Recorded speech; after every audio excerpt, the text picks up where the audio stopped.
A friend of mine who lives in Thailand, he keeps sending me these messages saying, Sam, look what's happening in Thailand. This is crazy. Toyota is losing market share. Isuzu, obviously owned by Toyota, they're both losing market share, and it's happening so fast. BYD is killing them in China, killing them in Thailand. It's really about to slay them all across Southeast Asia. And I've just seen the numbers. I mean, what happens is they have these this major auto show in Thailand, and what happens is people go there and they place orders. This is like a really weird annual ritual.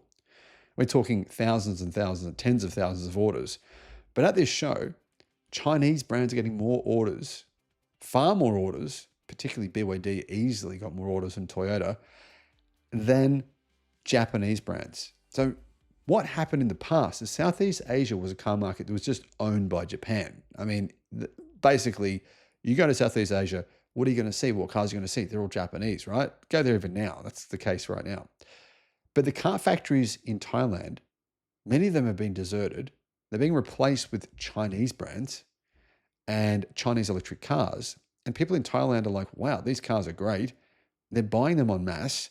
And these Japanese brands are losing massive market share. But the problem here is that Japan is about to face a critical crisis. Japan is the most dependent country in the world on its automotive industry. It's a bigger part of the Japanese economy than the automotive industry is for any country in the world by a mile. And if you think to yourself, well, Germany's huge, right? Germany has Porsche, they've got Audi, they've got Volkswagen, Skoda, Seat, they've got BMW, Mercedes-Benz, they've got all these brands. Then maybe Germany's more dependent on their automotive industry. And Germany is very dependent. It's huge for them. But it's actually more important for Japan. It's a bigger percentage of Japan's GDP than it is Germany's. But the big problem here is this. Japan's automotive industry is in decline. Last year, its sales went down. Nissan is on the brink of bankruptcy. It's admitted that itself. So if you're new to the channel, that's a fact. All of its debt is rated at junk by every major ratings agency in the world. Mazda sales, Subaru sales, all of them, Nissan, everyone in the United States is getting hit with 25% tariffs. And America is their most important market. And in China, they're losing market share. They're getting squeezed in Southeast Asia. They're getting squeezed of course, they're getting squeezed even here in Australia, where Chinese brands are just basically launching into the market and offering really good products at prices that are massively undercutting the Japanese. They're getting squeezed everywhere. And for a number of reasons, I'll show you why in this video, this is going to cause them immense problems. I think that over the next few years, you're going to see a massive decline in the value of these car companies in Japan, and this will affect the Japanese economy in ways that I believe will be irreversible. It's going to cause enormous structural issues and huge debt problems. Now, as you know, Japan is the most indebted company on the face of the earth. In history, there has never been a country with anywhere near the amount of debt that Japan has. This isn't going to change. It's not going to get better. It's only about to get much, much worse. I haven't talked about this for a while, but I think it's worth looking at what's happening in China. It's the biggest car market in the world. 32 million cars are sold there per year. That's nearly 40% of all cars sold worldwide. They're sold in China. Legacy automakers last year had a shocking year. Chinese brands took massive market share away from them. It's their goal to get rid of these brands. In particular, Chinese car brands, more than anything else, want to get rid of Japanese brands from China. It's one of their missions. It's their goal. Of course, China and Japan have had this kind of stoush, this rivalry. I mean, it's fair enough considering the history between China and Japan. But in China this year, in spite of all these whacked out YouTubers claiming that car sales were going to collapse, fall off a cliff, and they keep on saying this, I guess if they say it every month for the next 27 years, I'll eventually get it right. Yeah, and they'll say, look, I got it right. Didn't matter that I got it right. Got it wrong about 100 other times. Anyhow, but they've gotten it wrong once again, saying that China's sales would collapse. There's so many videos out there by these so-called inside China videos claiming to know everything. The thing is, most of the stuff they say is just completely bogus and scaremongering. This is not me, guys, coming across and saying China's great. I'm just pointing out the facts here, the reality. But it is interesting to see the car sales here because in the month of March, car sales in China were more than 30% higher than March of last year. So if all these doomsays, doom and gloom's going on in China, there's an economic collapse in China, everything's going to hell, then why is the car sales in China up more than 30%? Now, I get that the stimulus, but China's been stimulating their car market for 20 years. It's not going to change. They're not going to go next year. I think we'll stop stimulating the car market. Yeah, we're going to stop now. That's not going to end. So these YouTubers can't really have this, or these, not just YouTubers, but media personnel can't really say, oh, my excuse is the Chinese government decided to subsidize cars, because they're doing that every damn year. Now, here are the numbers of the 10 biggest car manufacturers in China. It's very interesting to see how the legacy automakers are going against the Chinese brands. Now, it might look good. Toyota's appearance might look good, but actually, that was my first thought. And then I looked into the numbers and I thought, actually, it's not as good as you think. Here are the details. Hello, my friends. Welcome to the channel. I am the Chinese government's paid chairperson for China. I'm not meant to tell you this because they say, they're paying me billions of dollars. Just joking, of course. Yeah, well, that's just ridiculous stuff from children on the internet that post this kind of nonsense. So if you're one of those children that post that in the comments below, I've seen your comments, then basically putting out there, you're a loser. All right, the biggest car manufacturer in China, easily by a million miles. It used to be close. I mean, BYD wasn't last year. The start of last year, they weren't first.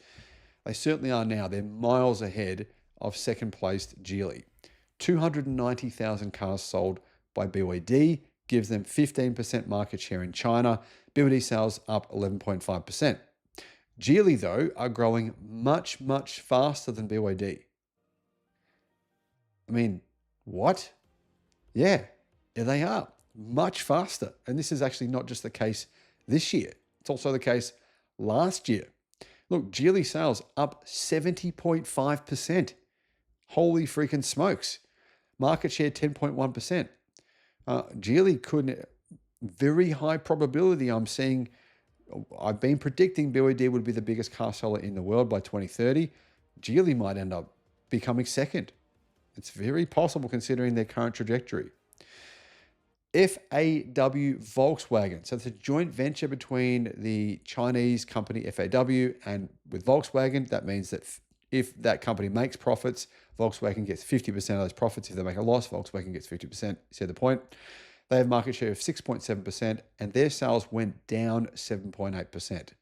That's no surprise. But it is a surprise considering in the month of March, car sales in China were up 33%. So if sales are up 33%, then that minus 7.8% is a lot worse than it looks, really. Chery. Sales of Chery were also spectacular. They are growing incredibly fast as well. Chery sales were up 58.6%, largely due to the growth in sales of their electric cars. 119,000 vehicles. Chang'an, another Chinese conglomerate, real powerhouse here as well. They actually own the brand Deepal, EV-only brand. Their numbers were up, but not so good. 7.2% growth. But anyway, they're the fifth in China. Next, you've got SAIC Volkswagen. So the joint venture between Chinese state conglomerate, SAIC, and Volkswagen. Their sales numbers also not great, 91,000. They are, to be honest, going down, but that's mostly because they're Volkswagen, or at least that's the perception. Down up 3.9%, but I think that's still not a great result, especially seeing as their results last year were pretty terrible. And if you don't believe me there, then have a look at the sales numbers last year. Last year, SAIC Volkswagen and FAW Volkswagen were both down significantly. SGMW, they are up 55.8% to 81,000. Tesla was up 18.8% on the back of the new Tesla Model Y being just going on sale. 74,000 sales and sitting in 8th place. I'm not sure what to say about Tesla because we don't know yet. Apparently, from what we're hearing in China, they have more than 100,000 pre-orders for the new Model Y, which is very possible. There's other car brands that have gotten similar pre-order numbers for other cars as well, it's still good numbers, but we don't know yet how Tesla's going to go. There's so much competition in China. It's going to be very interesting to see how this plays out for Tesla. FAW Toyota all the way back in 9th place and 10th place with GAC Toyota. So joint venture deals with two Chinese companies there. Toyota up 22.6% for with the FAW, and with GAC, they're up 19.3%. But technically, I'd still say that considering the market is up 33%, those results are okay, but not the big win that they appear to be. The other thing worth pointing out is obviously Toyota's market share and profits in China fell significantly last year. And it's also worth pointing out China's probably, well, Toyota's probably making a loss on a lot of those cars. In fact, almost certainly they are, because they're selling at a lower price than any of their rivals. I mean, XPeng CEO has said it's a bloodbath in China. I mean, EVs are being sold below cost for many manufacturers, or most manufacturers. Incredibly good value for a lot of cars there. And Toyota has decided to undercut them. I mean, they have a Tesla Model Y rival, similar size to a Model Y, that costs $14,000. It's not even a Toyota, to be honest. It's rebadged GAC Aeon. So you can see their joint venture with GAC. Toyota have rebadged a GAC Aeon, given it a little bit of a makeover, but it's the same car as a GAC Aeon, and they're selling it for $14,000. Of course, they're making a significant loss on that. There's no way in hell they could make that and sell that at a profit at that price. So Toyota's trying to claw back market share in China by selling cars under cost. And it's going to be interesting because that will hurt their profits, hurt their margins, which was a big deal because Toyota has more debt than any car company in the world, about $200 billion. And when you're saying, well, Volkswagen's debt is similar to Toyota, it's not actually, because a lot of Toyota's debt, well, almost all of Toyota's debt is bad debt, but a lot of the Volkswagen Group's debt is actually good debt. It's like loans, where as long as that person or that company doesn't default on the loan, it's actually not bad debt. So almost all of Toyota's debt is bad. About 90% of Toyota's debt is bad, and only 10% is considered to be good debt. Domestic Chinese automakers, though, how are they going? Well, they sold 1.22 million vehicles, a year-on-year increase of 31%, and a month-on-month increase of 33%, accounting for 62.7% of the market share, a year-on-year increase of 7.7%. So that means that in March this year, Chinese automakers took an additional 7.7% of the market in China. And as you can see, that means that it's a constant growth. These Chinese automakers are taking more and more of their own market away from Japanese car brands, from American car brands, and from European car brands. To give you some context, 480,000 vehicles in March were sold by legacy automakers.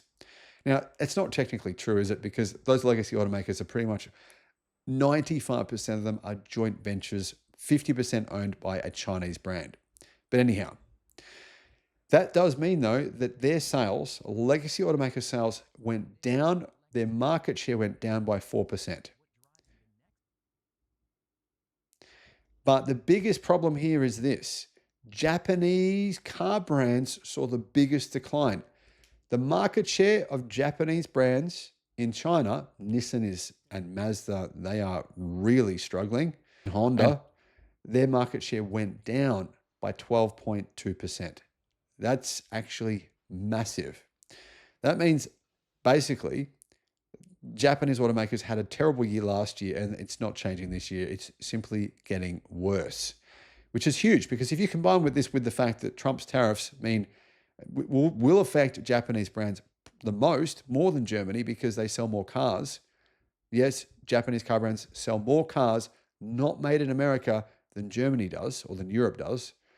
Of course, that means, what are they going to do? I mean, for example, Toyota sold 1 million cars in America last year that weren't made in America. All of those will have a 25% tariff on them.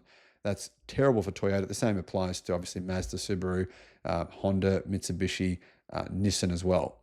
So if you combine the fact that car makers from Japan are being squeezed enormously in China, and they're about to be squeezed probably even worse in America, this year is going to be shocking for them. If you're looking at shorting a car brand, if you're into shorting companies, I don't get into that stuff. But hey, there you go. There's some good information for you on what's probably going to happen.